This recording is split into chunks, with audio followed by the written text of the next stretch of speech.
स्वागत है आपका all India anganwadi news channel में। दोस्तों आपको बता दूं, अगर आप सच्ची खबरें पाना चाहते हैं दोस्तों, आंगनबाड़ी की हो या अन्य कोई खबरें, तो दोस्तों यहां से चैनल को अपने सब्सक्राइब कर लें और अपनी नोटिफिकेशन बेल भी दोस्तों ऑन कर लें, ताकि आपको हर अपडेट।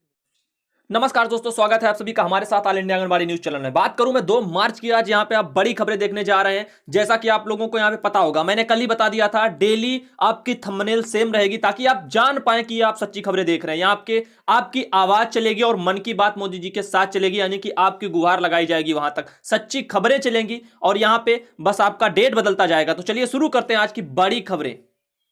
सबसे पहले मैं बता दूं आप लोगों को, मानदेय को लेकर के जो लोग चिंतित हो रहे थे, यानी कि उत्तर प्रदेश की मैं बात कर रहा हूं, वहां पे जो मानदेय आपका आया था उसको लेकर के मैं बता दूं, यूपी वाले ध्यान देना, यहां पे उनके लिए है जो 7,500, बहुत से लोगों का रुपया नहीं आया है और 1,000 रुपए आए हैं। इसको लेकर के काफी चिंता भरी हुई है लोगों के मन में, लेकिन मैं कहना चाहूंगा, धैर्य से बढ़कर दुनिया में कुछ नहीं होता है। धैर्य रखिए और सब कुछ अच्छा होगा। मैं जो कह रहा हूं सच्चाई बोल रहा हूं, क्योंकि आप आशा बहनों को ही ले लीजिए। 25 को उनका जो कार्यक्रम था जेई का, उसमें उनका मानदेय बढ़ने वाला था, लेकिन वो किसी कारणवश रद्द कर दिया गया और मैंने आपको बताया था, धैर्य रखिए, कुछ ना कुछ जरूर होगा, सरकार कुछ ना कुछ करेगी। 1 तारीख को डेट दी गई थी, मैंने आपको बताया 1 मार्च को भी कुछ ना कुछ होगा। और देखिए कल 750 रुपए सहायिका बहनों के बढ़ गए, तो सहायिका बहनों के लिए भी एक खुशखबरी है।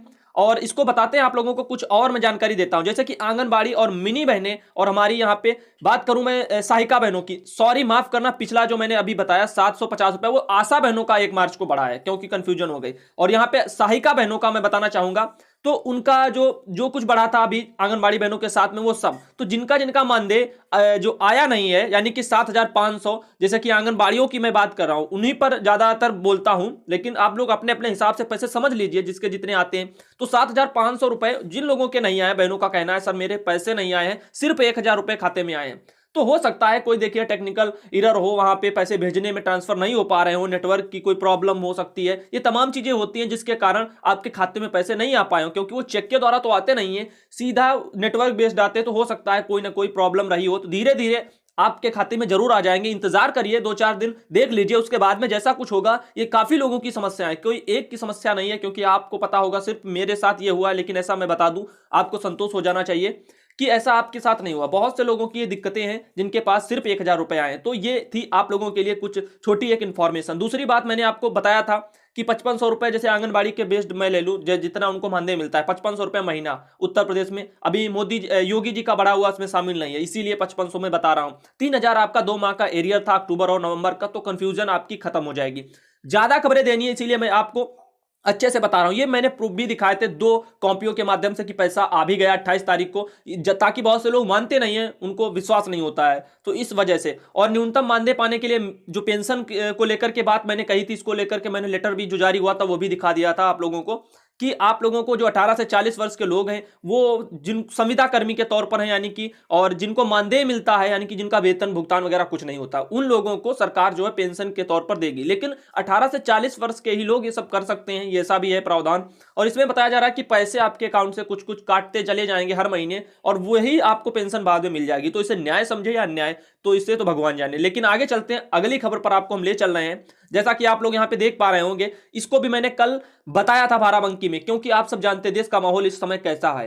तो ये बहुत अच्छी खबरें हैं, हर एक खबर मैं अच्छी देना चाहता हूं। और यहां पे आप अंदाजा लगा सकते हैं, एक शिक्षक भाई थे और उनको लेकर के बाराबंकी में निलंबन का आदेश जारी कर दिया गया, यानी कि उनको हटा दिया गया है। और गलती उनकी क्या थी, उन्होंने सोशल मीडिया पर अपने देश में ये जो अराजकता, उनके कहने का मतलब है ये सरकार के प्रावधान के अनुसार की फैला रहे हैं, यानी कि जो हमारा पुलवामा हमला हुआ था उसको वो साजिश बता रहे थे, दुनियादारी, ये सब चीजें थी, जो कि एक देश में ये चीजें शोभा नहीं देती हैं। क्योंकि इस समय आप जानते हैं माहौल कैसा है, तो मैं आप लोगों से हमेशा कहता रहता हूं कि कोई भी गलत चीज, वीडियो कुछ भी शेयर ना करें जिससे सरकार के रूप से आधिकारिक पुष्टि भी ना हुई हो, तो ऐसी चीजें फैलाने से हमारे देश का माहौल खराब होगा। ये तमाम चीजें हैं, तो ऐसी चीजों पर ध्यान देना। और दूसरी बात, ये आशा बहनों को लेकर के कल का था, जो फोटो वगैरह आई थी, इसको मैंने बता दिया था। बड़ी खबरों में आप लोगों को मैं जल्दी जल्दी से बता रहा हूं। दूसरी बात, उड़ीसा में एक बड़ी खबर निकल के आ रही थी, ये कि आंगनबाड़ी बहनें और मिनी आंगनबाड़ी बहनें और दूसरी हमारी सहायिका बहनें, तो तीनों बहनों के लिए एक खुशखबरी थी। ये खुशखबरी थी कि उनकी जो रिटायरमेंट की एज होती है वो 60 साल से बढ़ा करके 62 साल कर दी गई है, यानी कि 2 साल उनके और बढ़ गए हैं। जो लोग अभी रिटायर होने वाले थे इसी साल या अगले साल तक, तो उनको 1-2 साल और मिल जाएंगे, तो उनके लिए बहुत अच्छी बात है।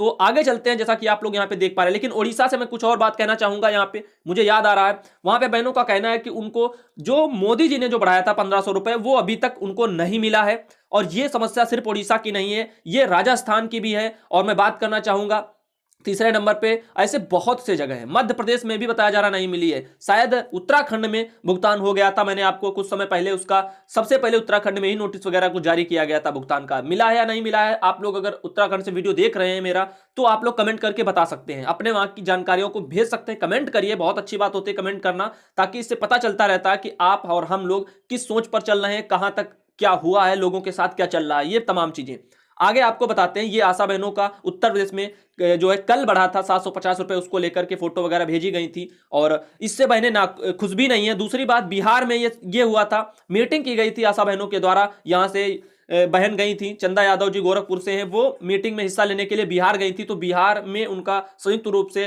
और भी प्रदेश है जहां से उनका संगठन वगैरह चल रहा है। तो ये तमाम चीजें थी। ये रीता बहुगुणा जोशी जी हैं, तो ये शामिल हुई थी कल आपके आशा बहनों के कार्यक्रम में, जब 750 रुपए बढ़ाए गए थे आशा बहनों के। तो ये भी बड़ी खबर थी एक। दूसरा एक पत्र मैं आपको बताना चाहूंगा, उसके बाद मैं सीधा मध्य प्रदेश और बिहार पर आऊंगा। यहां पे आप देख पा रहे होंगे, मेरे पास एक मैसेज आया था मन की आवाज को लेकर के, वो पहुंचाना चाहते हैं योगी और मोदी जी के पास तक। उसमें लिखा है, सर जी हमारा नाम उमावती है, हम उत्तर प्रदेश के जालौन जिले के निवासी हैं। जालौन जिले में कालपी तहसील के ग्राम इनका मसगया ब्लॉक आपका कदौरा के रहने वाले हैं और आशा बहु पद पर वो कार्यरत हैं। हमने पिछले साल फाइलेरिया की दवा पूरे गांव में वितरण की थी और दोबारा भी कर चुके हैं, लेकिन हमारा पिछला पेमेंट नहीं आया है। हमने अपने सुपरवाइजर और एनएम को बात की, तो दोनों मिलकर एक दूसरे पर आरोप और प्रत्यारोप मढ़ रहे हैं, लेकिन हमारा पेमेंट कोई भी देने को तैयार नहीं है। अब आपको बता दूं, जब हमने मीटिंग में बात रखी तो जो डॉक्टर कह रहे हैं कि आपका हर एरियर का पेमेंट सुपरवाइजर के खाते में गया है, कृपा करके हमारा सहयोग करने का कष्ट करें तो आपकी अति कृपा होगी, ऐसा उन बहन का कहना है।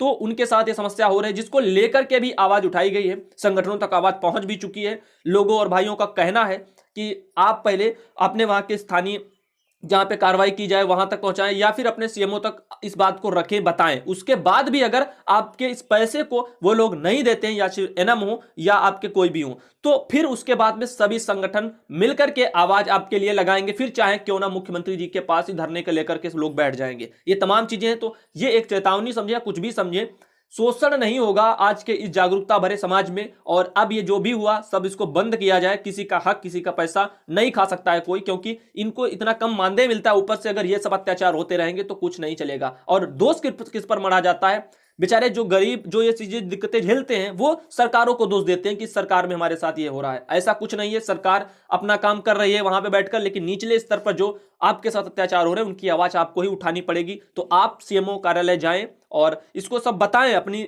चीजों को रखें, फिर देखते हैं क्या नहीं होता है, उसके बाद में सब कुछ होगा। तो काम साफ सुथरा रखें, बिना डरे हुए आप आगे बढ़ें, सरकार आपके साथ होती है। और यहां पे ये देखिए, हरियाणा के पानीपत से खबर निकल के बड़ी आ रही है। यहां पे आप लोग यहां पे देख पा रहे हैं, मानसिकता में बदलाव आज समय की जरूरत है, डॉक्टर शंकर लाल जी ने कहा है। यहां पे आप देख पा रहे हैं उनको। तो आपको मैं बताना चाहूंगा, आपका इसराना ब्लॉक पर महिला एवं बाल विकास विभाग के ब्लॉक कार्यालय पर जो आपका ब्रेक थ्रू संस्था द्वारा है, ओरेकल महिला एवं बाल विकास विभाग व जिला विधिक सेवा प्राधिकरण के सहयोग में लघु नाटक जो बाड़ी है उनकी आशा दिखावा गया है। तो जिसमें सैकड़ों की संख्या में आंगनबाड़ी व आशा कार्यकर्ताओं और महिलाओं को भाग लिया है। नाटक में सामाजिक स्थिति को भी दर्शाया गया है। तो आइए उस पर कुछ चीजें और जान लेते हैं। जैसा कि यहाँ पे लिखा हुआ है, आंगनबाड़ी में सामाजिक स्थिति को दर्शाया गया है। कार्यक्रम में सामाजिक जो कार्यकर्ता है डॉक्टर शंकर लाल ने कहा कि हमारे सामने यूसुफ मलाला का उदाहरण है, जिससे कट्टर तालिबानियों की धमकियों व गोलियों के बावजूद अन्य लड़कियों को उनको भी जो पढ़ाई के लिए प्रेरित किया। सेवानिवृत्त शिक्षा अधिकारी सरोज बाला ने कहा कि हालांकि महिलाओं ने उनके सामने जो बेहद चुनौतियां हैं, लेकिन उसके बावजूद वे समाज में अपना मुकाम बना रही हैं। इस मौके पर जो है मुरमुखी देवी है, निर्मला देवी हैं, दर्शना देवी हैं, वरुण कुमार हैं, ऐसे तमाम भाई लोग वहां पे, कलाकार लोग, सभी लोग वहां पे मौजूद रहे। और आगे चलते हैं अगली खबर की ओर। जैसे कि हरियाणा से पानीपत से खबर आ रही है, यहां पे आप काफी भीड़ देख पा रहे होंगे और बहन को उनको बता रही हैं, समझा रही हैं। तो यहां पे लिखा है 6 वर्ष तक के बच्चों को 5 डोमेन की जानकारी। तो ये ज्योति जी का कहना है। तो आगे चलते हैं, इसमें लिखा है समग्र शिक्षा अभियान के तहत मॉडल जो आपका संस्कृति स्कूल में बृहस्पतिवार को आंगनबाड़ी प्रशिक्षण शिविर का आयोजन किया गया था, जिसकी अध्यक्षता डीपीसी सतपाल, एपीसी विजेंद्र दलाल और यहाँ पे और देख रहे हैं कि बीईओ राकेश बूरा ने की थी। तो कार्स कोऑर्डिनेटर जो ज्योति भाटिया हैं, उन्होंने 6 वर्ष तक के बच्चों को 5 डोमेन के बारे में भी जानकारी दी थी। तो अगली जो खबर निकल के आ रही है उसमें लिखा है बिहार के आपका शिवहर है, वहां पे जिला प्रशासन शिवहर की तरफ से ये एक मैसेज है वहां की बहनों के लिए बिहार की। तो आप लोग देख सकते हैं कि आंगनबाड़ी केंद्र में गंदगी दिखी तो कटेगा सेविका का मानदेय, ये निर्देश है।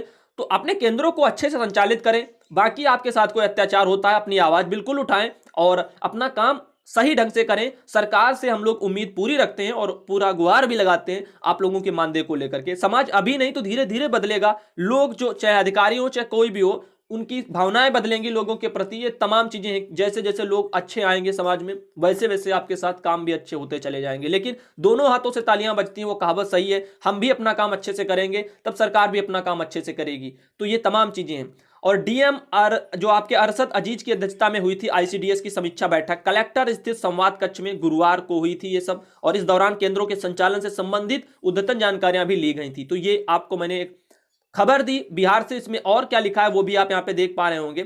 इस दौरान जो है केंद्रों के संचालन में संबंधित उद्यतन जानकारियां ली गई। श्री अजीज ने कहा कि निरीक्षण के दौरान केंद्रों पर जो साफ सफाई का सर्वथा अभाव दिखने को मिला है। इस बाबत चेतावनी भी दी गई है कि सेविका केंद्रों की सफाई के प्रति गंभीरता दिखाएं। अगर जो है अब जो गंदगी दिखी तो संबंधित सेविका के मानदेय में कटौती की जाएगी। वहीं महिला जो बाल विकास परियोजना अधिकारी एवं पर्यवेक्षिकाओं को निर्देश भी दिया गया कि जिन बच्चों का अपेक्षित विकास नहीं हो रहा है उनकी सूची 1 सप्ताह के भीतर उपलब्ध कराएं। वहीं सभी आंगनबाड़ी सेविकाओं को आपका ड्यू लिस्ट तैयार करके और उनके आशा के रजिस्टर को से मिलान करने का भी निर्देश दे दिया गया है, ताकि गर्भवती महिलाओं एवं बच्चों के टीकाकरण में किसी तरह की लापरवाही वगैरह कुछ न बरती जाए। ये सभी चीजें हैं।